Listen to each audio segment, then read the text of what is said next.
Kabanata 2841. Truth Headquarters. Hiniling ng boses ng lalaki kay Surui na ilagay ang kanyang mga kamay sa likod ng kanyang ulo at lumuhod, ngunit hindi ito ginawa ni Surui. Anong gusto mo?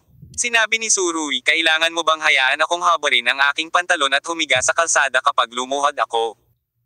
Hoy, maliit na lalaki. Kalokohan. Kapag lumipat ka ulit, papatayin ka. Xiao Feiho, sa tingin mo ba hindi ko malalaman na ikaw iyon kung gagamit ka ng voice changer software? Puno ng panunukso ang mga salita ni Surui. Nang dumating ang Kay, nahulaan ni Surui kung sino ang tumatawag. Kung tutuusin, maraming binigkas na salita ang mahirap baguhin. Kilalang kilala talaga ni Surui ang matandang kasamang ito, tiyak na magagawa niya ang aksyon na nagtulak sa kanya na tanggalin ang kanyang pantalon sa kalsada. Ngayon ang mga matandang masasamang kaibigan na ito ay nagkakatuwaan na ginagawa ang isa't isa na nakakahiya. Hoy, anong Diyos, paano mo nahulaan na ako iyon? Tanong ni Xiao Feiho. Kalokohan, hindi ako tanga. Tumangala si Surui at tumingin sa malayo, isang military jeep ang nakaparada sa ilalim ng puno sa gilid ng kalsada, sa tingin mo ba bulag ako? Bagamat hindi maganda ang ilaw, ngunit makikilala pa rin ang balangkas ng jeep ng militar, na halatang iba sa ordinaryong sasakyan ng pamilya. Gusto sana kitang biruin pero hindi ko inaasahan na dito pala ito malalantad. Galit na sabi ni Xiao Feiho. Pagkatapos ang mga ilaw sa di kalayuan ay bumukas at ang military jeep ay nagsimulang magmaneho patungo sa Surui ng dahan-dahan. Pumasok ka sa kotse, sabi ni Xiao Feiho. Isang karangalan na personal akong kunin ng future General Xiao, nakangiting sabi ni Surui. Namula ang bihirang matandang mukha ni Xiao Feiho at umubo siya ng 2 beses, huwag mong sabihin iyan, huwag mong sabihin, malayo pa ako sa general. Actually, hindi naman masyadong malayo. Kung walang aksidente. Dadalhin ni Xiao Feiho ang hindi bababa sa 2 general sa kanyang mga balikat sa hinaharap. Kung gayon, hindi imposibleng magkaroon ng pinakamataas na ranggo ng mga aktibong sundalo sa Republika. Bakit parang nahihiya ka? Tumawa si Surui. No, look at you, ilang araw na kitang hindi nakikita, bakit ang ganda mo magsalita? Napakamot ng ulo si Xiao Feiho at tumawa. Pumuso si Surui. Walang mangyayari kung hindi pumunta sa Three Treasures Hall, sabihin mo sa akin, ano ang problema ko? Hindi naman sa hinahanap kita, tinatamad akong hanapin ka. Sinabi ni Xiao Feiho. Ang mga pinuno ang naghahanap sa iyo. Sabi ko na nga ba? Umiling si Surui, bakit ako hinahanap ng mga pinuno? Sabi ko hindi ko alam, naniniwala ka ba? Nagkibit balikat si Xiao Feiho. Hindi ako naniniwala. Nagkibit balikat din si Surui. Sinasabi ko sa iyo. Hindi ko talaga alam kung ano ang nangyayari. Ang misyon ko sa pagkakataong ito ay maging magaling na driver at dalhin ka doon. Saglit na nag-iisip si Xiao Feiho. Siguro, iyon ba ang bagay na ibinigay sa iyo ng mga pinuno ngunit hindi mo pa nagawa? Ang gawaing iyon, saglit na nag-iisip si Surui. Hindi ba sinabi ng mga pinuno, aabutin ng 1 buwan at kalahati? Oras na para paigtingin ang sigalot, at sa oras na iyon, oras na para makapasok tayo ng maayos. Anyway, hindi madali ang gawaing iyon. Sinabi ni Xiao Feiho, syempre, maaaring dahil din ito sa iba pang mga bagay. Umiling si Surui pagkatapos ay tumawa. Hoy, anong tinatawa-tawa mo? Nang makita si Surui na nakangiti sa kanya ng ganito, medyo awkward ang pakiramdam ni Xiao Feiho. Hindi ako pupunta. Sinabi ni Surui, sa pagkakataong ito ay ipinadala ka ng mga pinuno upang pumunta sa akin, tiyak na hindi dahil sa nangyari noong nakaraan. Bakit? Hindi naintindihan ni Xiao Feiho. Kung nangyari ito sa huling pagkakataon, susundan ko ang sinumang nakaayos na pumunta rito. Bakit kita hahayaan? Isang kasama mula sa koronel na sunduin ako ng personal. Tumawa si Surui, hiniling kita na pumunta dahil natatakot ako na hindi ako pupunta. Aalis na ako, paano ka makakapag-isip ng ganyan? Kinamot ni Xiao Feiho ang kanyang manipis na buhok at sa wakas ay natauhan siya. Kaya iyon ang nangyari. Oo, kaya dapat makuha mo ang ideya. Tumawa si Surui, ang mga pinuno ay matalino ngunit napagkakamalan ng mga matalino. Hindi nararapat na hindi ka pumunta. Saglit na nag-iisip si Xiao Feiho. Siyempre hindi mahalaga kung ano ang mukha ng mga pinuno, ngunit kung babalik ako na walang laman, saan pupunta ang mukha ng aking magiging general? Pagkatapos niyang magsalita, nagkatinginan sila ni Surui at pareho silang natawa. Ang kapaligiran ng pagkikita ng mga matatandang kasama ay tiyak na napaka-relax. Well, ibibigay ko sa iyo ang mukha ng future General Terrana. Gaya ng sinabi ni Surui, pumasok siya sa co-pilot. Mahusay na nag-swipe si Xiao Feiho sa manibela. Kaya pala, bakit hindi ka nagstay ng higit sa ilang araw sa Zhongyang Mountain? Sinabi ni Surui. Sa sandaling matapos ang insidente sa Chuanshan, babalik ako at ituturing itong pagtigil doon. Hoy!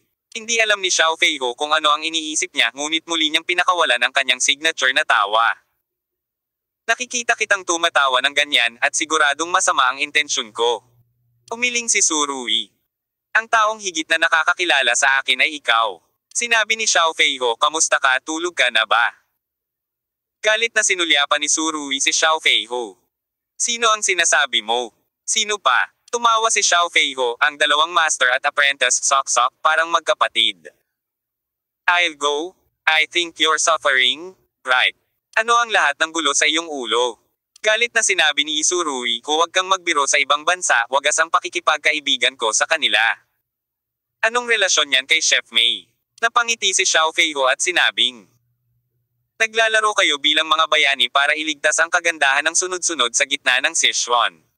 Kung ako ay isang babae, ang aking puso ay umaalon. Babae ka ba? Matapos marinig ito, sinulyapan ni Surui ang hindi nakaahit na imahe ni Xiao Feiho. At pagkatapos ay biglang pumasok sa kanyang isipan ang hitsura ng 5 malalaki at 3 makapal na lalaking ito na nakasuot ng miniskirt at sapatos na may mataas na takong. At biglang lumaki ang kanyang tiyan at isang malakas na pakiramdam ng nagsusuka. Tumigil ka, sabi ni Surui. Anong mali? Nakita ni Xiao Feiho na mali ang mukha ni Surui kaya pinahinto niya ang sasakyan. Masusuka ako saglit. Tiningnan ni Surui ang mukha ni Xiao Feiho at hindi na niya kaya. Napatikip siya ng bibig at napatigil bigla. Malapit na siyang mamatay. Sa sandaling binuksan niya ang pinto, lumabas si Surui sa kotse at humarap sa gilid ng bangkita. Ang damo ay nagsuka ng ligaw. Maya-maya pakiramdam niya ay hindi na siya makakasuka at pagkatapos ay mas komportable siya. Pagkatapos niyang magmumog ay bumalik siya sa sasakyan. Anong problema mo? Nagkaroon ka ba ng motion sickness o masyado kang uminom sa bahay ng babae? Tanong ni Xiao Feiho. Hindi, parang gusto kong samo ka kapag nakita kita. Totoong sinabi ni Surui, diretsyong nakatingin sa harapan. Bagamat totoo ang sinabi niya, sa opinyon ni Xiao Feiho, wala itong pinagkaiba sa pagmumura. Ako ay matuwid at dalisay, at hindi kita isusuka sa isang sulyap. Sa kasamaang palad. Hindi alam ni Xiao Feiho ang katotohanan. Kung hindi, imposibleng malungkot siya. Sa kanyang pag-ihi, siguradong tatambay siya sa harap ni Surui araw-araw, at baka magsuot pa siya ng high heels. Si Surui ay labis na naiinis. Ibinaba ni Surui ang bintana ng kotse at nakaramdam ng kaunting comfortable sa malamig na simoy ng hangin sa gabi. Ngunit pagkatapos na masulyapan si Xiao Feiho, napuno ang kanyang isipan ng taong nakasuot ng miniskirt at inahit ang kanyang mga binti, halos hindi mabata ang imahe. Bakit ba lagi kang ganyan mag-isip? Marihing tinapik ni Surui ang kanyang noo, may mali ba sa aking oryentasyon? Sa totoo lang, bilang isang kwalipikado sa abot ng Xiaoshu, palagi siyang may mga problema sa ilang aspeto ng kanyang isip. Kahit papaano, hindi na makatingin ng diretso si Surui kay Xiao Feiho habang nasa daan. Ang kahangahangang imahe ng matandang kasamang ito ay tuluyan ng gumuho sa kanyang puso. Makalipas ang mahigit 1 oras, dumating si Surui sa punong tanggapan ni Lutei. Nandito pala, sinabi ni Surui, mukhang hindi mababa ang antas ng pulong ngayong gabi. Sobrang halaga ka ng mga boss. Pumiti si Xiao Feiho, hindi ako kwalipikadong lumahok sa ganoong pagpupulong. Sa tingin ko hindi ka lang motivated. Itinuro ni Surui ang gusali sa gitna. Palagay ko makakausap ko ang hepe mamaya. Iminumungkahi namin na dapat kang dalhin para sa susunod na pagpupulong tulad nito. Nakulat pa rin akong tao. Tumawa si Xiao Feiho, tinapakan ng accelerator at umalis itong lalaking ito na naging driver ko talaga ngayon. Bago pumasok si Surui sa pinto, nalaman niyang naghihintay na si Li Jian sa pintuan. Kapatid na Li Jian, ano ang hinahanap ng pinuno ngayon? Tanong ni Surui na may kasamang pagsaludo. Siguro kailangan nating gumawa ng ilang nauugnay na deployment para sa susunod na bagay. Pumiti si Lijian, hindi ko alam ang mga detalye. Tumingin si Surui sa kanyang relo na may pekeng ekspresyon sa kanyang mukha. Nako, madaling araw na, talagang nagsusumikap ang mga pinuno, bakit hindi natin ito pag-usapan bukas? Nakangiting sinabi ni Lijian. Ang mga pinuno ay sanay na mapuyat kaya dapat kang pumasok ng mabilis. Nahihiyang itinulak ni Surui ang pinto. At nalaman na ilang bigwig ng Capital Military Region ang nasa loob. At si Cheng Jalo, na napromote sa Central Committee at humalili kay Luo Yunlo bilang pinuno ng pambansang seguridad, ay nasa mesa din. Nakaupo ako doon. Hello, Chief. Si Surui ay nakatayo sa atensyon at sumaludo, ang kanyang figure ay halos parang sibat. Gayunpaman, ang postura na ito ay tumagal ng 1 segundo at pagkatapos ay tinakpan niya ang kanyang tiyan. Nagugutom na ako, mga pinuno, ngayong gabi, maaari ba kayong kumain ng hapunan? Hindi naman siya nagsisinungaling, tutal na iluwalang niya ang laman ng tiyan niya. Dito, hindi niya maiwasang isipin ang hindi masabi na imahe ni Xiao Feiho kaya't patuloy ang pagkibot ng kanyang tiyan at muli siyang naduduwal.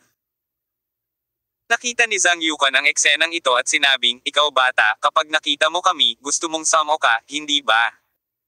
Masyadong malaki ang hindi pagkakaunawaan na ito. Paulit-ulit na iwinagayway ni Surui ang kanyang mga kamay. Hindi, paano ito posible, paano ito posible? Nang makita ko ang mga pinuno, huli na talaga para halikan ko sila.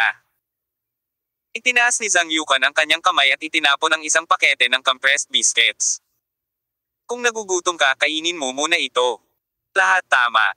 Magagawa lamang ito ng Surui, ngunit ang nakakompress na biskwit na ito ay talagang ginagawang hindi interesado ang mga tao. Okay, nandito na rin si Surui, magnegosyo na tayo. Tulad ng sinabi ni Zhang Yukan, itinuro niya ang projection screen sa harap niya. Magsimula na tayo. Sabi, pinindot niya ang remote control at may lumabas na litrato sa screen. Matapos makita ang larawang ito, halos mabulunan si Surui sa mga nakakompress na biskwit. Si Zernakov ba ito? Sabi ni Surui. Kuwit. Kabanata 2842. Pag-upgrade ng misyon. Ang larawan ng Russian Ordnance Master na si Zernakov ay lumabas sa projector sa punong tanggapan ng Huaxialot. Chief, ano ang ginagawa mo sa matandang ito? Hindi maiwasang magtanong ni Surui. Nakipagtulungan kami sa laboratorio ng Zernakov upang bumuo ng isang batch ng mga armas. Sinabi ni Zhang Yukan. Upang maging tumpak, ito ay pagpapabuti, at ang dalawang umiiral na batch ng pangunahing mga baril ay napabuti. Ano ang kasalukuyang resulta? Tanong ni Surui. Nakamit na ang ilang mga resulta, ngunit hindi pa namin nakuha ang huling produkto. Sinabi ni Zhang Yukan. Ikaw at si Zernakov ay pamilyar sa isa't isa, ibig kong sabihin, gusto kong tumulong ka, tingnan natin at tingnan kung ano ang hitsura ng huling produkto. Ang proseso ng pananaliksik at pagpapaunlad na ito ay hindi madali. Medyo emosyonal si Surui. Siya ay naging isang sundalo. At syempre alam niya ang kahirapan ng pagpapalit ng pangunahing modelo ng baril. Napakasimple na mga salita ni Zhang Yukan. Ngunit dapat mayroong maraming mapagkukunan ng tao, material at pinansyal sa likod nito, hindi ito maliit na bagay. Oo.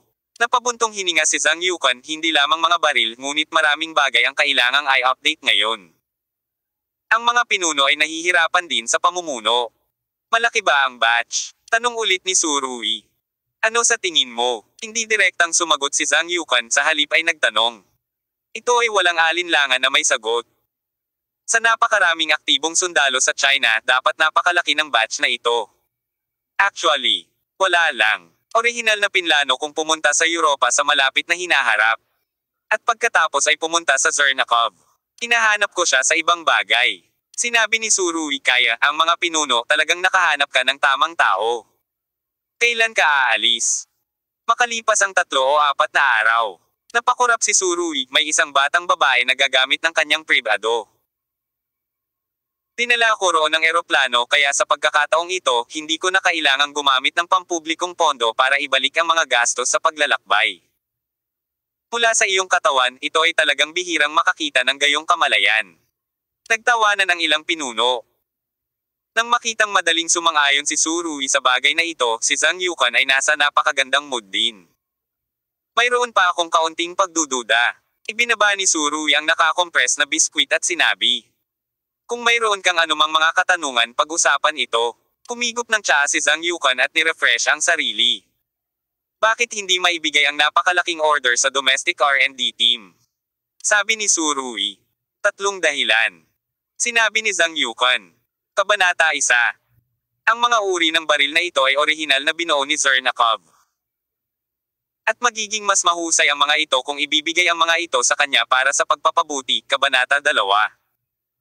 Ito ay nagsasangkot ng relasyon sa pagitan ng dalawang bansa. Ilan sa mga pagtutulungan ng dalawa.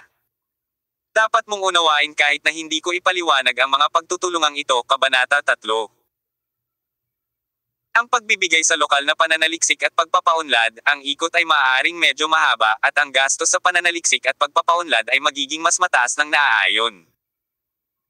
By the way, Chief, kailan kaya mag-update ang mga main battle tank natin? Tanong ulit ni Surui. Alam niyang napakalakas ng militar ng Huaxia sa kasalukuyan. Ngunit marami ring problema. Ang suporta sa hardware sa maraming aspeto ay hindi makakasabay. Gayunpaman, nangangailangan ito ng maraming oras at maraming pera. Pagtatagal ito. Tumingin si Zhang Yukan kay Surui, alam ko kung ano ang gusto mong ipahayag, mas nababalisa ako kaysa sa iyo. Ayos lang. Tumango si Surui. Gayunpaman, mayroon kaming napakalaking kooperasyon sa laboratorio ni Zernakov sa pagkakataong ito, mahirap igarantya na walang sino man ang magnanais na sinasabotahe. Ang sitwasyong ito ay karaniwan sa nakalipas na ilang dekada. Ang bawat pakikipagtulungan ng militar ay maaaring makita ng mga lihim na ahente at subukang sirain ito. Nag-aalala din ako tungkol dito, ang sitwasyon ay lumitaw kaya hinayaan kitang panoorin ito. Sinabi ni Zhang Yukan, kung tutuusin, walang mas angkop kaysa sa iyo. Malalim na tumango si Surui. Gayunpaman, halos samuka ng dugo si Zhang Yukan sa susunod na segundo. Sa totoo lang, handa akong pagalitan ng iyong leon, ngunit labis akong nalulugod na hindi mo sinabi sa organisasyon ang tungkol sa mga kondisyon sa pagkakataong ito. Gusto lang kunin ni Surui ang mga nakakompress na biskwit para kainin, ngunit halos mabulunan na naman siya, sinabi niya na may mapait na ekspresyon. Sir, ikaw ang nagsusumikap at walang sama ng loob sa akin sa isip ng iyong matanda. Ito ang imahe. Masungit na sagot ni Zhang Yukan. Sino ang hindi nakakakilala sa iyo, ang estilo ng tandang bakal sa tuwing kailangan mong makipag-ayos ng mga kondisyon sa organisasyon?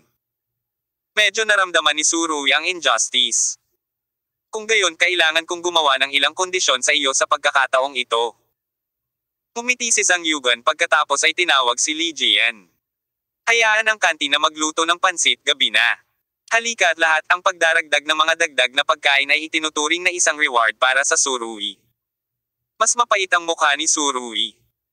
Sir, gusto mo ba akong paalisan na may dalang isang mangkok ng noodles? Ito ang pansit mula sa punong tanggapan ni Lutei. Ilang tao sa China ang makakain nito? Walang magawang ibinuka ni Surui ang kanyang mga kamay. Ilang taon ko na rin itong kinakain. Lutei family sa oras na ito, tinulungan din niya si Surui na magsalita. Kumiti siya at sinabi kay Zhang Yukan. Sir, kung titingnan mo ito, medyo malabo na ito. Nagtawanan ng lahat ng nasa kwarto. Ang cafeteria sa Loot Headquarters ay palaging nasa shift 24 na oras sa isang araw. Kung tutuusin. Ang mga espesyal na puwersa ay madalas na lumalabas sa gabi at madalas na nagsasanay sa gabi, kaya ang cafeteria ay palaging kailangang may tauhan. Napakataas ng kahusayan ng kantin. Pagkatapos ng 10 minuto, ilang mangkok ng umuusok na gin o taigutay na pork noodles ang inilagay sa conference table. Lahat ay mga mangkok ng dagat. Bagamat hindi bata ang karamihan sa mga pinuno, sila ang pinakakaraniwang mandirigma. Sila ay nasa mabuting kalusugan at may malaking gana. Hindi mahirap lutasin ang isang mangkok ng noodles. Ang sarap talagang magkaroon ng isang malaking mangkok ng mabangong pansit sa gabing ganito. Nakangiting sinabi ni Zhang Yukan.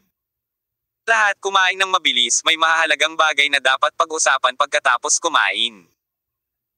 Tumingin si Surui sa isang grupo ng mga senior general na humihilik sa kanluran. Pagkatapos kumain ng noodles, bigla akong nakaramdam ng good mood. Ang mangkok ng noodles na ito ay lubos na nakadagdag sa pisikal na lakas ni Surui, at ito ay mas masarap kaysa sa mga naunang nakakompress na biskwit. Sir, ano pa po ang susunod na mangyayari? Ininom ni Surui ang huling patak ng pansit na sopas, hindi pa rin tapos. Sabihin mo sa akin ang tungkol sa misyon na ipinadala sa iyo noon na hindi pa nagagawa. Sabi ni Zhang Yukan. Prenia, nagtaas ng kilay si Surui. Kumusta ang sitwasyon doon? Kailangan pang itimpla pero mabibigyan kita ng insight ngayon. Ibaba. Hiniling ni Zhang Yukan sa mga tao na linisin ang mga pinggan at chopstick at pagkatapos ay tumawag ng mapa. Umikot siya gamit ang isang laser pointer. Ito si Prenia at sa tabi nito ay Lansnia. Tumango si Surui. Hindi pa ako nakapunta sa dalawang bansang ito. Dapat mong malaman na noong 1970s kaming China ay tumulong sa pagtatayo ng Purim Railway na nag-uugnay sa Pernia at Lansnia. Bueno, alam ko yun, ngunit ang riles na ito nag-alinlangan si Surui. Alam ng karamihan ng mga inchik ang tungkol sa riles na ito. Ito ay isa sa mga simbolo ng tulong ng China sa pagtatayo ng Afrika. At ito rin ay simbolo ng lumalagong pambansang lakas ng China. Gayunpaman, ang hindi alam ng karamihan sa mga inchik ay ang riles na ito matapos ang matagumpay na pagtatayo ng riles. Ang mga pamahalaan ng Plinia at Lansnia ay namuhunan ng napakakaunting pondo para sa pagpapanatili, maraming mga pasilidad ang hindi nakakasabay sa panahon, at maraming mga lugar ang higit pa. Tipes na sa panahon. Ngunit kung maglalakad ka sa linya ng riles ngayon, makikita mo itong lubhang malungkot at malungkot, sa kabutihang palad. Ang mga materyales na ginamit sa pagtatayo ng huaxia ay napakahusay at napakamakatotohanan. Kung hindi, ang riles na ito ay tiyak na ito ay tinanggal na. Gayunpaman, sa kasalukuyang lokasyon, ang Pull and Railway ay nasa isang semi-abandonadong estado, dahil sa hindi magandang maintenance. May isang tren lamang bawat 2 araw. At ang bilis ng tren ay napakabagal at umuugoy. Hindi kalabisan na sabihin. Kung ikaw ay nagugutom kapag ikaw ay nasa tren, maaari kang bumaba upang bumili ng isang bagay at samahan pa muli. Napakabagal ng takbo ng tren. Ang ibig sabihin ng mga naunang pinuno ay gusto nilang makialam sa sitwasyon sa lugar ng Perang sa anumang paraan. Pagkatapos ng lahat, ang lugar na ito ang susi sa pag-uugnay sa mga plato ng Asya at Aprika. Kung may mali, maaapektuhan nito ang ating patakarang panlabas. Ito ay may napakaseryosong epekto, sabi ni Surui.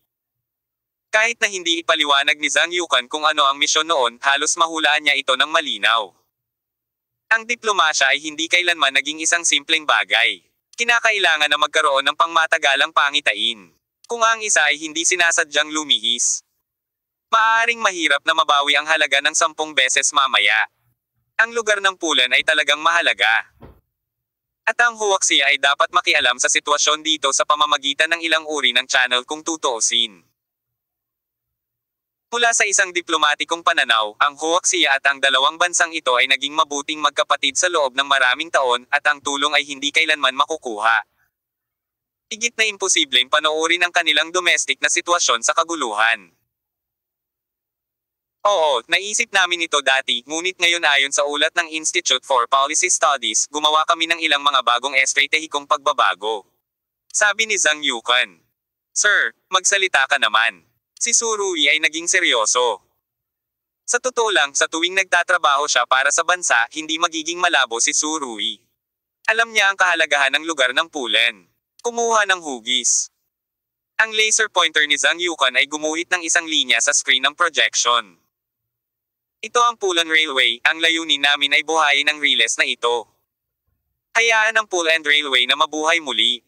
Halika dito. Matapos marinig ito, nakaramdam si Surui ng hindi maipaliwanag na pananabik sa kanyang puso.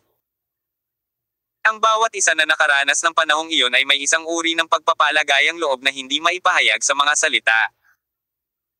At kahit na hindi pa ito naranasan ni Surui, siya ay walang katapusan na malapit, at ang kanyang damdamin ay hindi kailanman nagbago. Inilaan ng Pulan Railway ang pagsisikap ng mga Chino noong panahong iyon. Kung maibabalik nito ang sigla mula sa kasalukuyang kalahating patay na estado, ito ay isang mahusay na tagumpay. Walang pakialam si Surui sa kredito, iniisip niya na hindi masasayang ang pagsusumikap ni huaxia. Oo. Ito ay upang muling pasiglahin ang Poland Railway. Nagbigay si Zhang Yukan ng napakapositibong sagot. Hindi ko na kailangang magsabi pa tungkol sa mahalagang estratehikong kahalagahan ng Riles na ito, kaya dapat na makamit ang layuning ito. Na-upgrade na ang gawain. Ang pagpapasigla sa Riles na ito ay mas mahirap kaysa sa pagpapatatag ng domestic na sitwasyon sa Plinia at Lansnia. Kung tutuusin, medyo matamlay ang ekonomiya ng dalawang bansang ito. At atresado sila sa lahat ng aspeto, kahit na sa mapayapang panahon ng dalawang bansang ito. Ang Riles na ito ay hindi gaanong umunlad at ang kapasidad ng transportasyon ay palaging medyo mababa, pabayaan ang oras na ito para sa kaguluhan. Kabanata 2843. Ito ay tungkol sa pulang linya ng 800 milyong mo ng lupang taniman. Sa kasalukuyan, ang pandaigdigang kapangyarihan ng China sa diskurso ay tumataas araw-araw. Ang pagtaas nito ay mas mabilis kaysa sa lahat ng kanluraning bansa at ito ay naging sentro ng mundo. Sa makatuwid, anuman ang gawin ni Huaxia, maaaring may mga taong gustong makialam. Maging ito ay kalakalan, pananalapi, o pagkuha ng Chinese, magkakaroon ng mga malisyosong sagabal at ang mga pamamaraan ay hindi maaasahan at ang hitsura ay lubhang pangit. Tahimik na nag-iisip si Su Rui sa kanyang puso, ang kanyang ekspresyon ay unti-unting napuno ng kaseryosohan at kaseryosohan. Ang gawaing ito ay talagang mahirap. Nang itayo ang Poland Railway noong panahong iyon, tinawag itong Freedom Road ng Pernia at Lansnia at malaking pag-asa ang inilagay dito. Ano ang konsepto ng 5% ng GDP upang makatulong sa pagtatayo ng Riles na ito? Ito ay halos katumbas ng pagkuha ng 6 na trilyong Huaxia coins ngayon. Nakakatakot na numero. Ang ganyang determinasyon. Hindi masasayang ang pagsusumikap ng China. Sinabi pa ni Zhang Yukan. Bumagsak ang antas ng edukasyon ng dalawang bansa. At halos walang nakakaalam kung paano mapanatili ang Riles.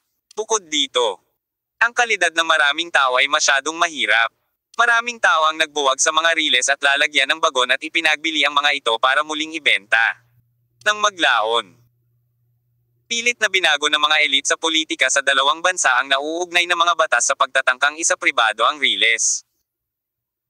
Kuminto si Su Rui, nakaramdam ng panlulumaw saglit, ngunit direktang pinutol ang mga salita ni Zhang Yukan. Sir, tumigil ka na sa pagsasalita, ito ay talagang nakakahiya. Ang Riles na ito ay halos 2,000 kilometro, gaano katagal ang distansyang ito? Ito ay malamang nakatumbas ng pagpunta mula sa kabisera ng China hanggang sa Hong Kong.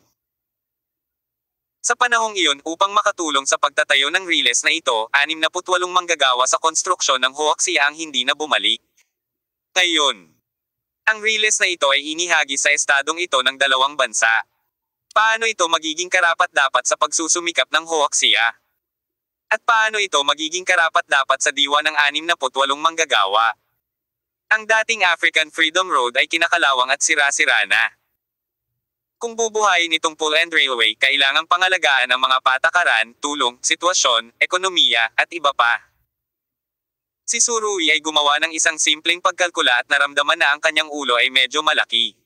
Ang hirap sobra. Ito ay isang pamana ng kasaysayan. At ang status quo ng dalawang bansa ay umabot na sa punto ng hindi mapigilan. Sir, ang gawaing ito ay masyadong mahirap. Hindi ba? At ang cycle ay masyadong mahaba para magawa ito. Si Su Rui ay medyo walang magawa, natatakot ako na hindi ito maisakatuparan sa lakas ng buong bansa. Paano ko ito magagawa? Sinabi ni Zhang Yukan. Maaari pa rin itong gawin sa kapangyarihan ng buong bansa, ngunit imposibleng gawin ito sa kapangyarihan ng buong bansa, kaya kailangan nating maghanap ng angkop na anggulo. Putulin na tayo. Idinagdag din ni Cheng Jalo. Ang bansa ay gumagawa na ng mga deployment sa bagay na ito, ang kulang ay hindi isang pinal na diskarte, ngunit ang mga taong maaaring manguna. Si Su Rui ay nagpakita ng walang magawang mapangasar ng ngiti. Ilang tahi at sinulid ang kailangan kong i-thread. Ito ay isang napakalaking proyekto. Sa palagay ni Su Rui ay hindi niya magagawa ito, isinasaalang-alang ang lahat ng aspeto hanggang sa puntong ito. Hindi pwedeng gawin. Pero kailangang gawin. Ito ay isang bagay na hindi mapag-usapan. Puno rin ng kaseryosohan ang tono ni Zhang Yukan. Surui, ang pagpapasigla sa pole and railway ay nasa ibabaw lamang sa tumpak na paraan. Ang pole and railway, isa rin ito sa mga sinulid para sa pagtread ng karayom. Ano? Hindi maiwasan ni Surui na hindi maintindihan matapos itong marinig. Pole and railway, paano magiging isa lang sa mga linya ang ganoong kalaking proyekto? Kumuha si Zhang Yukan ng laser pointer at gumuhit ng bilog sa isang lugar ng mapa. Seryoso niyang sinabi. Ang pinakamahalagang layunin ng misyong ito ay gawin ang pulang linya ng 1.8 bilyong mo ng lupang sinasaka sa China. Ang pulang linya ng 1.8 bilyong mo ng lupang sinasaka. Matapos marinig ito, ang ekspresyon ni Surui ay agad na naging solemn na. Tinitigan niya ang lugar na binilog ni Zhang Yukan sa mapa at sinabing, sa tingin ko, malamang naiintindihan ko kung ano ang nangyayari. Detalyadong ipinaliwanag ni Zhang Yukan. Ang Huaxia ay may malaking populasyon. At imposibleng ganap na umasa sa mga pag-import ng pagkain. Kokontrolan niya ng iba. Dapat tayong mahigpit na sumunod sa pulang linya ng 1.8 bilyong mo ng lupang taniman. At hindi tayo maaaring gumawa ng anumang konsesyon. Gayunpaman. Hindi alam ng maraming tao na kabilang sa 1.8 bilyong mo ng lupang ito, mayroong 1,500 milyong mo na lahat ay tinatanim na mais. Tumango si Surui. Naiintindihan ko na ang mais ay karaniwang ginagamit bilang feed ngayon at ang ani ay talagang hindi mataas. Tumango si Zhang Yukan. Kaya, kung mapapalitan ng butil ang 500 milyong mo ng mais, maaaring ganap na maalis ng China ang mga pag-import ng butil. Siyempre, ang cotton at soybeans ay lubos na nakadepende sa mga import. Maaari ring subukan ng mga pananim na bawasan ang kanilang pag-asa sa mga import. Kung hindi, ang isang maliit na trade war ay maaaring makapinsala sa atin ng malaki. Saglit na natahimik si Surui. Alam niya ang mga stake na kasangkot. Hindi nakakagulat na ang mga pinuno ay maingat na naghihintay hanggang ngayon. Sa katunayan, ang kahirapan ng gawaing ito ay masyadong malaki at ang kaugnayan ay masyadong mataas. Kapag ito ay hindi makumplito pagkatapos ay magkakaroon ito ng mahalagang epekto sa takbo ng buong China sa susunod na 10 taon. Ang mga pakpak ng isang paru-paro ay maaari pa ring maging sanhi ng isang bagyo, hindi banggitin na ito ay 500 milyong mo ng nilinang lupa. Si Surui nakatitig sa mapa at nag-alinlangan siya, at pagkatapos ay sinabi, "So, Chief, gaano kalaki ang piraso ng lupa na kakaikot mo lang?" Eksaktong 500 million acres, sagot ni Zhang Yukan nang nakangiti. Sumipsip si Surui ng malamig na hangin at hindi napigil ang makaramdam ng pamamanhid sa anit at lumitaw ang mga goosebumps sa kanyang mga braso. Pagkaraan, nagsimulang umusbong ang isang pagsabog ng heat sa kanyang dibdib.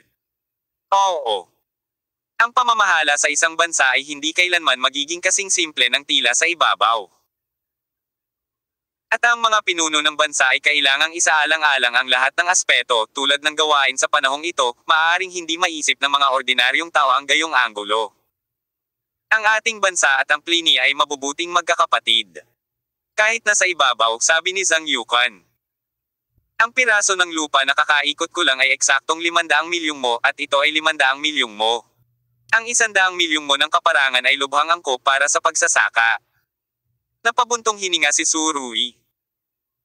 Talagang binabantayan ng mga tao doon ang kayamanan at hindi alam kung paano ito pahalagahan, ngunit paano nito lubos na mabubuhay ang Pulan Railway. Tumingin dito. Itinuro ni Zhang Yukan ang isa pang sulok sa mapa. Ito ay karaniwang katapusan ng Pulan Railway at sa Oktubre ng taong ito, ang Port of Bartamo ay makukompleto dito at ang throughput ng it ay maihahambing sa Natal Port sa South Africa. Biglang kumislap ang mga mata ni Surui. Ang daungan na ito ay ginawa sa tulong ng China. Hindi, eksakto, hindi tulong sa pagtatayo. Pinago ni Zhang Yukan ang kanyang tono sa pagkakataong ito. Upang maiwasang maulit ang mga pagkakamali ng Pulan Railway.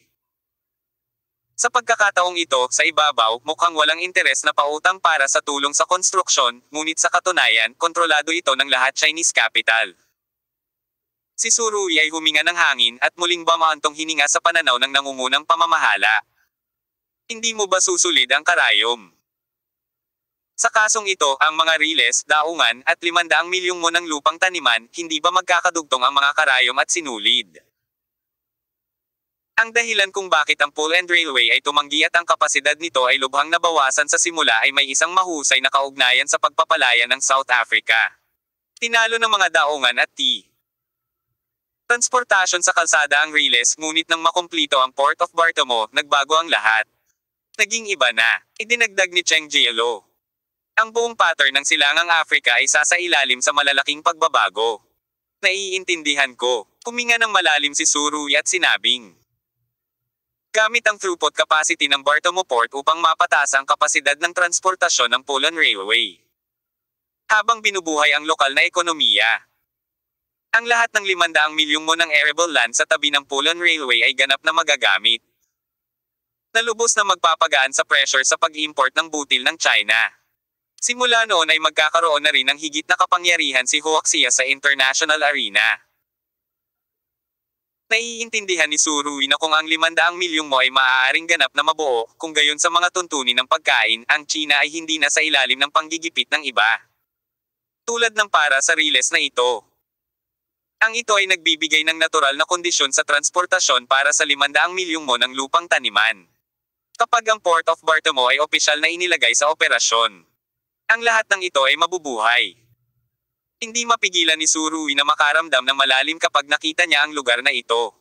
Pakiramdam ko ay naglalaro ang bansa ng isang malaking laro ng chess. Gaano karaming pananaw ang kinakailangan upang makumplito ang gayong tagumpay? Kaya nga sa kasalukuyang sitwasyon sa Prenia, ang 500 milyong mo ng lupang taniman ay mapapaunlad ba ito ayon sa ating kagustuhan? Tanong ni Surui. Huwag kalimutan kung aling bansa ang kabanata na nagsuot ng Chinese tunic para suportahan tayo sa UN General Assembly. Pumiti si Zhang Yugan, si Prenia. Noong panahong iyon, pumoto ang United Nations sa boto. At dahil nga sa lahat ng apirmatibong boto ng isang grupo ng mahihirap na kaibigang Aprikano kaya nagawang palitan ni Huaxia ang isang pamahalaan ng Republika ng China sa United Nations.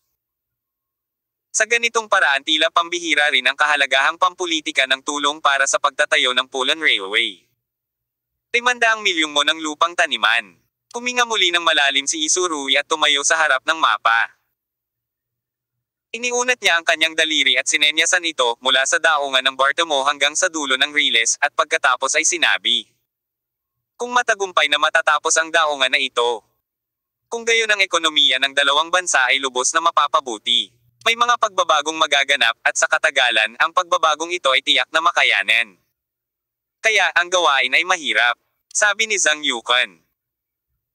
Kung tama ang aking natatandaan, ang paksayo ng mga pinuno ng Plinian na sumuporta sa atin sa China sa simula ay dapat ding matabyunan at mapahamak ngayon. Oo. Grabe ang sitwasyon nila, mahusay. Ang mga rebelde doon ay talagang mas mayabang. Ngunit alam ito ng mga rebeldeng ito at hindi nila sinira ang Poland Railway, alam nila kung anong uri ng boses ang mayroon si Huaxia. Sabi ni Zhang Yugan. Hinihintay pa ba natin na tumindi ang kanilang domestic conflicts? Sabi ni Surui. Sa pagtingin sa mapa, bigla niyang naramdaman na medyo nabalisa ang kanyang kalooban. Paghintay. Sinabi ni Zhang Yukan, syempre, nagsasagawa rin kami ng mga hakbang para mapabilis ang proseso. Kapag dumating ang oras, sa ilalim ng anong pangalan ako pupunta? Tanong ni Surui, hindi mo maaaring isulong ang bagay na ito sa pangalan ng Huaxia, tama ba? To be honest, maiisip ni Huaxia ang sitwasyong ito. At baka maiisip din ito ng ibang mga bansa at puwersa. Sa kasong ito, kailangan mong gawin ito ng palihim. Tumingin si Zhang Yukan kay Surui, ito ang dahilan kung bakit ka namin hinahanap, walang mas bagay kaysa sa iyo.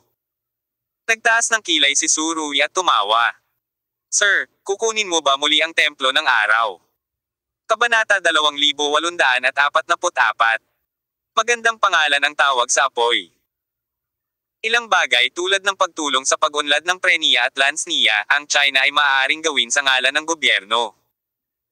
Gayunpaman sa ibang aspeto, mas angkop para kay Surui na lumapit. Kung tutuusin, marami pang ibang bansa ang tumitingin dito at kung hindi ka mag-iingat, masisira ang resulta. Dagdag pa rito, magkakaroon ng maraming gulo sa dilim at baka ang madilim na mundo ay papasok din at makakuha ng bahagi. Sa katunayan, walang mas angkop at mature kaysa sa iyong Sun Temple. Sinabi ni Zhang Yukan. Gayon din ang iyong karaniwang nakakapasong araw ay palaging aktibo malapit sa gitnang silangan at pamilyar ka sa lugar na iyon. Tapos na ako. Pamantayang nakakapasong araw. Narinig ito ni Surui at hindi napigil ang tumawa. Chief, naiintindihan mo talaga ako. Tumawa si Zhang Yukan. Kapag pumunta ka sa Puerto Rico at Lonjog, lahat ng pondo ay babayaran ko. Salamat, Chief. Tumawa si Surui. Talagang dapat ganito, kung hindi, ang templo ng araw ay maituturing na kahit gaano kakayaman, kailangan mong malugi. Ikaw brat, hindi pa rin nagbabago ang estilo ng bakal na tandang. Nakangiting itinuro ni Zhang Yugan si Surui. Umiling si Surui. Ang perang ginastos sa paglalakbay na ito ay maaaring abot langit at maaaring wala akong sapat na lakas tao. Pagkatapos ng ilang sandali ng katahimikan, sinabi niya. Sa totoo lang, ang mga tao ay mas mahalaga kaysa sa pera. Naninindigan sa paninindigan ni Surui, syempre hindi ko gustong mahuli ang Temple of the Sun sa walang katapusang mahihirap na labanan sa East Africa. Ang templo ay inilibing doon. Kung may gusto ka, may ibibigay ako sa'yo. Sabi ni Zhang Yukan. Talaga, biglang lumiwanag ang mga mata ni Surui. Chief, maaari mo ba akong bigyan ng regular na hukbo? Hindi ko ibinigay sa iyo. Ang bansa ang nagbigay sa iyo, kailangan mong maunawaan na ako mismo ay walang ganoong autoridad. Tumawa si Zhang Yugan. Dapat mo na ngayong maunawaan kung gaano pinahahalagahan ng bansa ang misyon na ito. Sinabi ni Surui. Kunin sino ang nagbigay nito sa akin. Ang espesyal na brigada ng Sandwolf ng Southern Military Region. Sabi ni Zhang Yukan. Bakit hindi ito ang Capital Military Region? Kaya ang dumating si Xiao Feiho upang makipagtulungan sa akin. Ito ay isang pamilyar na karanasan. Hindi maiwasang magtanong ni Surui. May iba pang mga gawain si Xiao Feiho at hindi siya maaaring ipadala mula sa Capital Military Region sa bawat pagkakataon. Tumawa si Zhang Yugan. Bakit hindi ko pa narinig ang Sandwolf Brigade na ito? Mukhang nagdududa si Surui. Chief, hindi naman sa wala akong tiwala sa kanila. Total kilalang special force ako sa bansa. Ngayon pero hindi ko pa talaga narinig ang Sandwolf na ito. Hindi ba ang pinakasikat na Blue Light Brigade sa Southern Military Region? Normal lang kung hindi mo pa ito narinig. Sinabi ni Zhang Yukan kung tutuusin, ito ay itinatag pa lang. Ano? Biglang naging kapana-panabik ang ekspresyon ni Surui. Sir, kung wala ito, binigyan mo ako ng bagong tatag na espesyal na puwersa. Hindi kaya isang grupo ng mga bagong dating. Maging young man of special forces, di ba? Hayaan mo akong ipakilala ito. Ang isa pang general ay nagsabi. Ang Sandwolf Special Forces ay itinatag noong nakaraang taon. Na may mga potensyal na recruit na nakuha mula sa ilang mga rehiyon ng militar.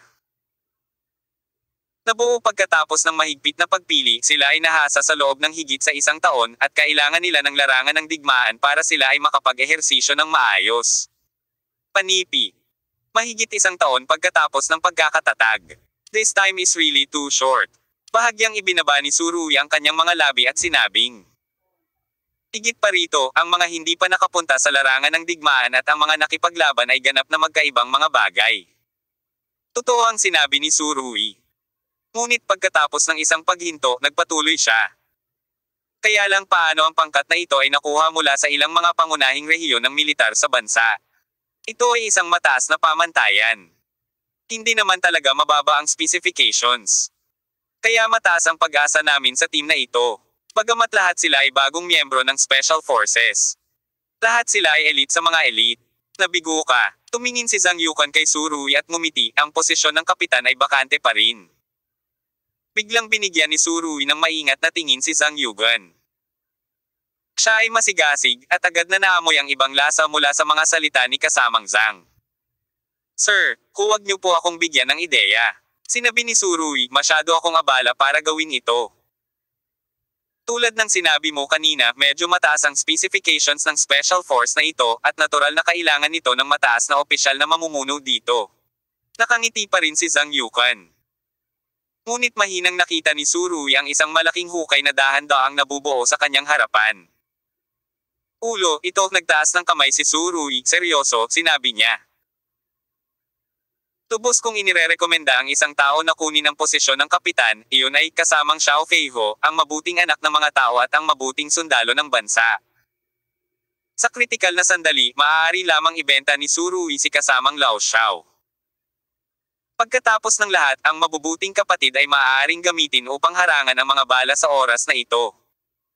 Talagang walang kahihiyan ang iniisip ni Surui. Siguro kung si Xiao Feiho ay magsusuka ng dugo kapag narinig niya ito. Ang antas ng Flying Tiger ay hindi kasing taas ng sa iyo. Sabi ni Zhang Yukan. Nakangiti siyang tumingin kay Surui. Sa mga mata ni Surui, ang ngiti ni kasamang Zhang ay parang matandang Zoro. Well, tama. Ito ang matandang Zoro. Matagal nang nagtatrabaho si Surui kasama si Comrade Zhang. At natural na alam niya ang pare-parehong estilo ng matandang leader kung gusto niyang maghukay ng butas para sa isang tao, walang makakatalon, labas. Pagkatapos ay maaari mo ring gawin siyang isang mayor na general. Ang mukha ni Surui ay puno ng taos-pusong mga ngiti. Si kasamang Feiho ay may namumukod tanging mga tagumpay sa militar at namumukod tanging kakayahan. Kung hindi siya Major General, wala talaga akong maisip, maaari siyang maging. Sa makatuwid, siya ang pinakamahusay na katugma para sa high-level na Sandwolf Brigade na ito. Ilang senior generals ay tumingin kay Surui na may ngiti. At ang kahulugan sa kanilang mga ekspresyon ay napakalinaw, maaari mong sabihin ang anumang gusto mo, ngunit hindi mahalaga kung gaano mo ito sasabihin. Hindi napigilan ni Surui na malungkot. Mga pinuno, masyado akong abala. Ang Sandwolf Brigade na ito ay isang bangkos ng mga tinek na may malalakas na kakayahan. Malakas din ang natural na karakter, ikaw lang ang makakahawak nito. Kumbinsido si Zhang Yukan. Walang kwenta ang pagsaksak ulit sa ulo. Kapag pumunta siya sa larangan ng digmaan, siya ay sasabihan kaagad. Walang magawa si Surui at sinabing may malungkot na mukha, ngunit ang organisasyon ay dapat humingi ng personal na opinyon sa ganitong uri ng bagay, tama ba? Tumawa si Zhang Yukan, kinuha ang isang folder at inilagay ito sa harap ni Surui. Ngayon, hindi talaga ako pumunta para hingin ang opinyon mo. Nakangiting sabi ni Zhang Yukan, buksan ito at tingnan. Sa sandaling binuksan ito ni Surui, nakita niya ang nasa itaas ang tatlong karakter ng sulat ng appointment ay ang sulat ng appointment. Hindi niya ito tiningnan ng detalyado, agad niyang isinara ang folder at pagkatapos ay mariing ipinikit. Wala akong nakikita. Sa totoo lang ang bagay na ito ay napakasimple. Sinabi ni Zhang Yukan. Kung may gusto ka, bibigyan kita. Kung hindi ikaw ang kapitan, walang para sa iyo. Humisi si Surui. Chief, kinain mo ako hanggang sa mamatay. Tumawa si Zhang Yukan. Gayunpaman, huwag kang mag-alala, tiyak na hindi ka pababayaan ang kalidad ng grupong ito ng mga tauhan. Disappointed ka. Sige na. Nag-aatubili na sumang-ayon si Surui. Sa totoo lang, siya ay orihinal na isang maliit na karakter. Hindi mahalaga sa mga tuntunin ng damdamin o sa pagsasagawa ng mga gawain. Hindi banggitin, ang mga pinuno ay palaging nagtitiwala sa kanya ng labis kahit na si Surui ay tumanggi sa ilang mga salita sa ibabaw, sa huli, ang gawaing ito ay ibibigay sa susunod. Alam na alam din ni Zhang Yukan ang karakter ni Surui kaya pinakain niya ito hanggang mamatay. Maaari mo na ngayong tingnang mabuti ang sulat ng appointment. Nakangiting sabi ni Zhang Yukan. Binuksan ni Surui ang sulat ng appointment. Nang makita niya ang pirma sa ibaba, hindi niya maiwasang magseryoso. Ito, nag-alinlangan si Surui. Oo, sa huwaksiya, walang nang-ahas na huwad ang pirmang ito. Sinabi ni Zhang Yukan. Sa oras ng Major General Entitlement Ceremony, malamang nakita mo siya. Kuya, hindi ako nangangahas na gawin ito sa aking sarili. Mapait na ngumiti si Surui, sa pagkakataong ito ay masyadong mahirap ang gawain, wala talaga akong kumpiyansa na tapusin ito ng maayos. The Fields Country, inalagaan mo ang insidente ng barkong pandigma, nag-aalala ka pa rin ba tungkol dito? Sabi ni Zhang Yukan. Sa oras na iyon, ang Country of Fields at Huaxi ay nasa isang pagkapatas. At walang partikular na magandang paraan upang itaboy ang kabilang panig. Ngunit ginawa ni Surui ang isang bagay na tulad nito sa isang natatanging paraan, na pinatay ang dalawang barkong pandigma ng Country of Fields. Walang galit at ang mga hukbong dagat na iyon ay hindi makapaghintay na makatakas mula sa tubig ng Yanwangdao. Ang karanasan sa panahong iyon ang magiging walang hanggang bangungot ng hukbong dagat ng Fields. Ang kaharian ng mga patlang at ito ay dalawang magkaibang bagay. Nakangiting sabi ni Surui. Sa oras na iyon, Kailangan lang nating makuha ang dalawang barkong pandigma. Ngunit sa pagkakataong ito, politika, ekonomiya, lokal na sitwasyon, pagiging epektibo ng labanan, at iba pa, lahat ay kailangan, at napakaraming aspeto isaalang-alang. Pagkatapos hinarang ni Zhang Yukan si Su Rui sa isang pangungusap. Kaya nga hinahanap ka namin. Oo, dahil napakahirap ng misyon na ito, kaya pumunta ako sa iyo, kung hindi ba't mabuti na magpadala na lang ng iba? Ang ekspresyon sa mukha ni Su Rui napakahirap. Sir, dahil sinabi mo, magagawa ko lang ang aking makakaya. Bibigyan ka namin ng walang pasubaling suporta. Tinapik ni Zhang Yukan si Su Rui sa balikat. Kapala, nabalitaan ko na kayo at ang batang iyon mula sa pamilya Bai ay nag-aaway ng husto kamakailan. Iniba ni Zhang Yukan ang usapan at biglang sinabi. Binigyan ni Su Rui si Zhang Yukan ng isang mapagbantay na tingin. Sir, hindi ka naririto para maging lobbyist, di ba? Wala akong pakialam sa mga gawain ninyong mga kabataan, ngunit ito ang kabisera pagkatapos ng lahat, at ang ilang mga bagay ay hindi madaling gawin ng labis. Sinabi ni Zhang Yukan. Una, maging abala sa mga gawain ng pampublikong pamilya. Tungkol naman sa pamilya Bai, pag-uusapan ko rin ito. Kumiti si Su Rui. Matandang pinuno, huwag mag-alala, hanggat hindi nila ako gugulo, wala akong pakialam sa kanila. Pagkatapos ng isang paghinto, idinagdag ni Su Rui. Naiinis lang ako sa kanila. Nakangiting itinuro ni Zhang Yukan si Su Rui. Hindi niya kinaya ang init ng ulo nitong paboritong general. Pagkatapos makipag-chat sa ilang mga leader sa ilang sandali, handa nang umalis si Su Rui. Kailan ka bibisita sa Sandwolf team mo? Tanong ni Zhang Yukan.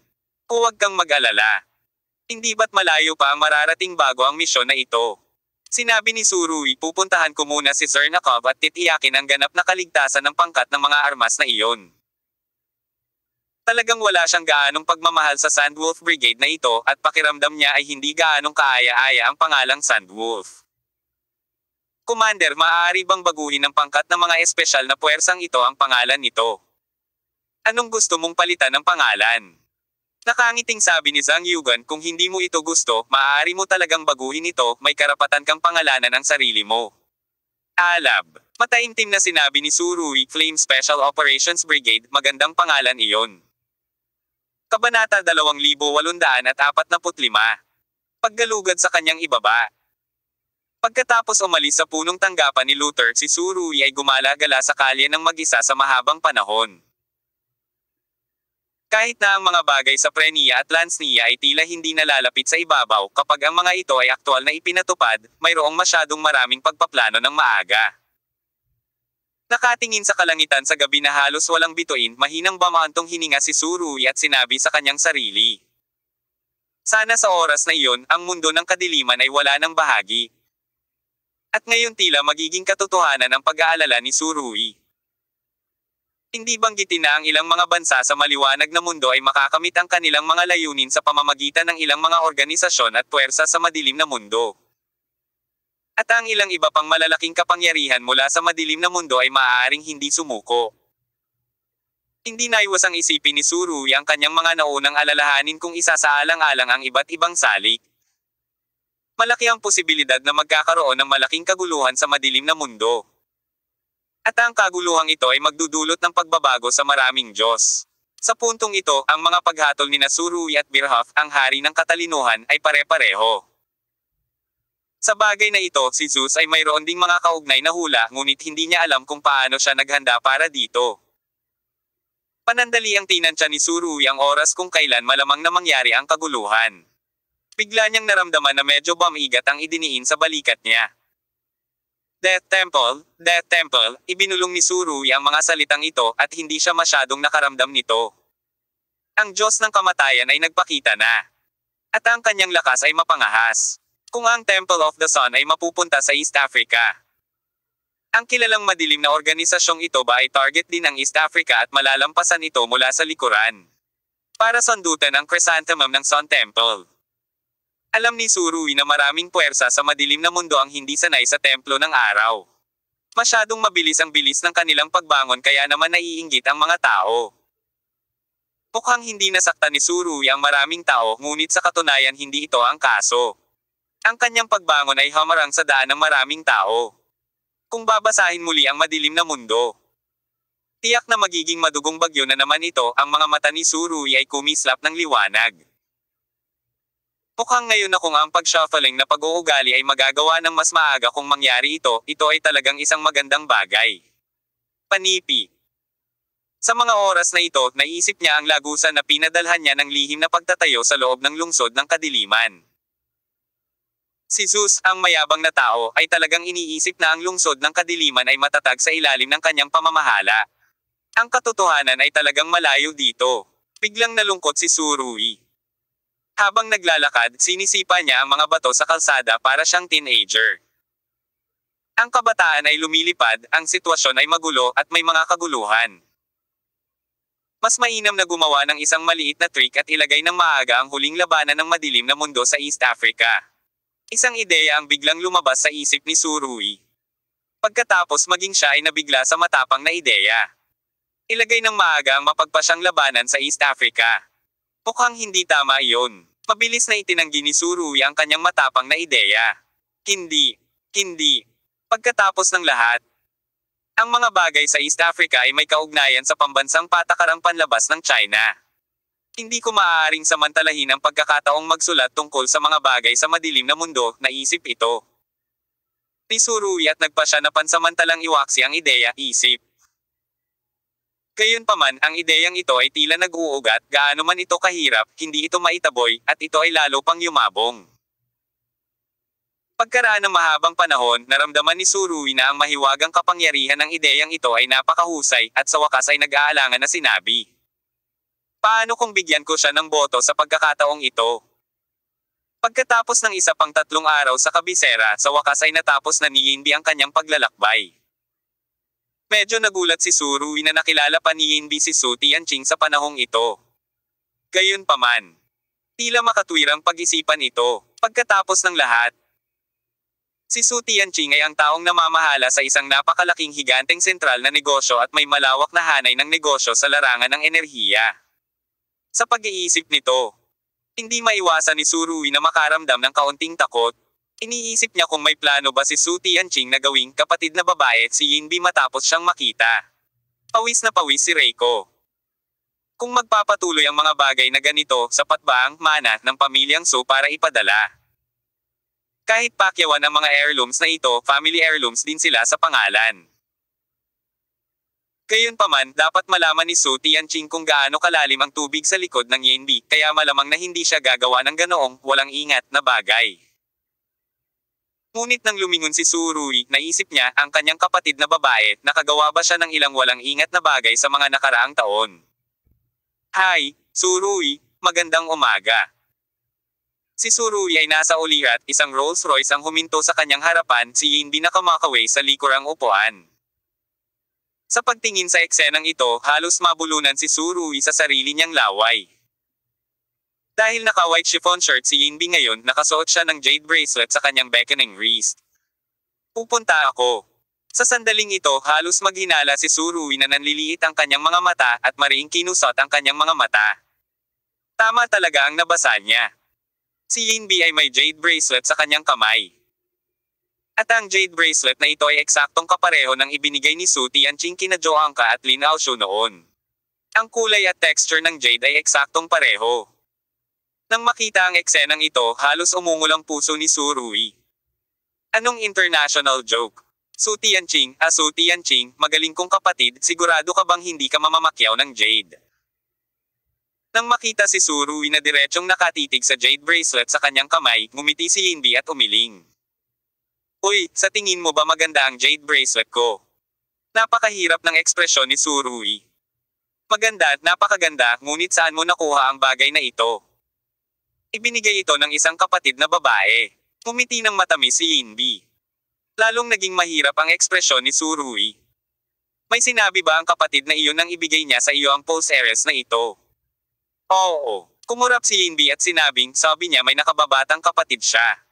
Kapag nakilala niya, pwede niya akong gawing girlfriend ng nakababatang kapatid niya. Hindi ba ito si Su Tianqing na random na tumutugtog ng piano?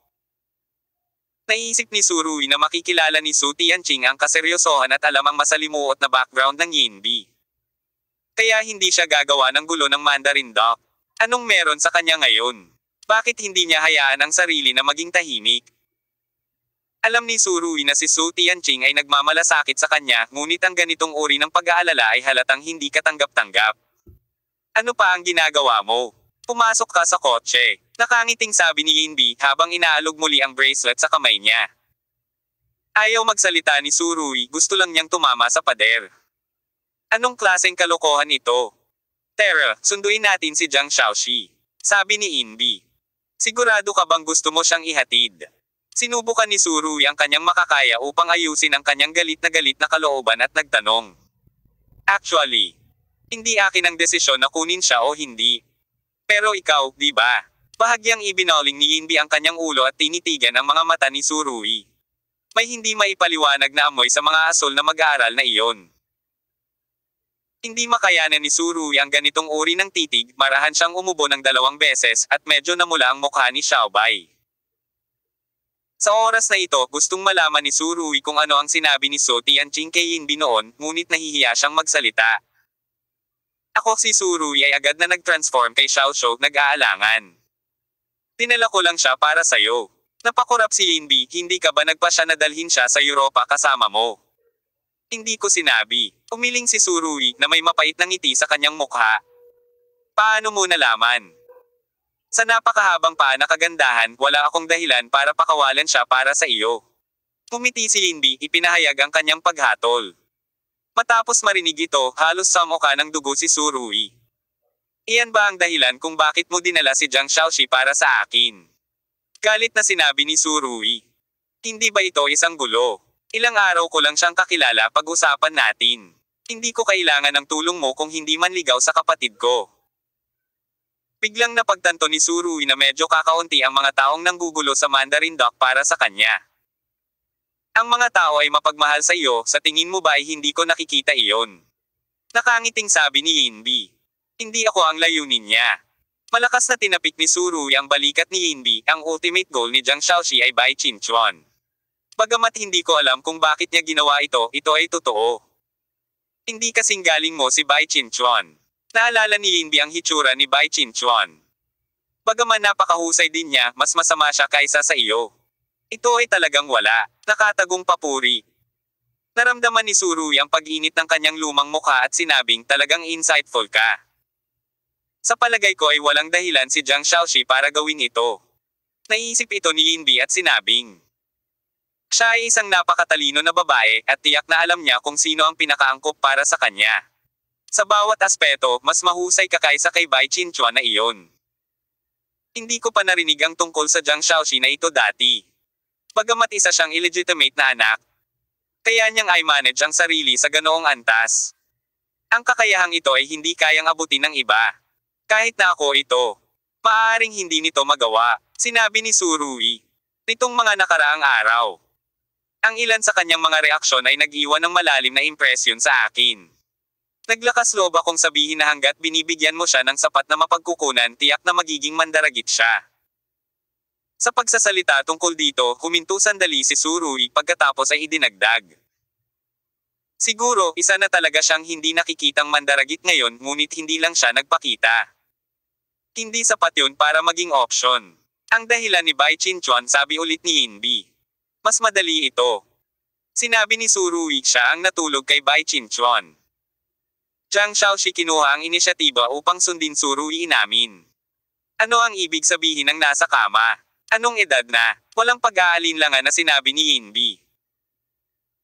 Sa totoo lang, ang iyong huwaksi ay hindi gaanong bukas kaysa sa kanluran sa bagay na ito, at si Jiang Shaoxi ay hindi magiging ganoon kakonserbatibo. Ay iba, kinaway-kaway ni Surui ang kanyang kamay.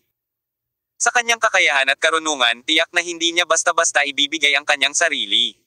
Dapat may layunin siya. Kung ang isang babaeng tulad ni Jiang Shaoxi ay hindi umibig sa isang tao, paano siya magiging handa na magkaroon ng ganoong napaka-friendly na relasyon sa ibang tao? Kahit sa puntong pilitin ang kasal. Bakit uminom ng sobra, anumang bagay pagkatapos uminom ay puro palusot, puro palusot? Kung ayaw mo kahit lasing ka, hinding-hindi mo gagawin ang ganoong bagay. Ang alkohol ay mas katulad ng isang catalysta na nagpapabilis o sumusuporta lamang sa proseso ng pagkasunog at ang kakanyahan ay nasa sarili pa rin. Ngayon ay si Inbi na ang magtaka. Kung gayon, bakit ganito?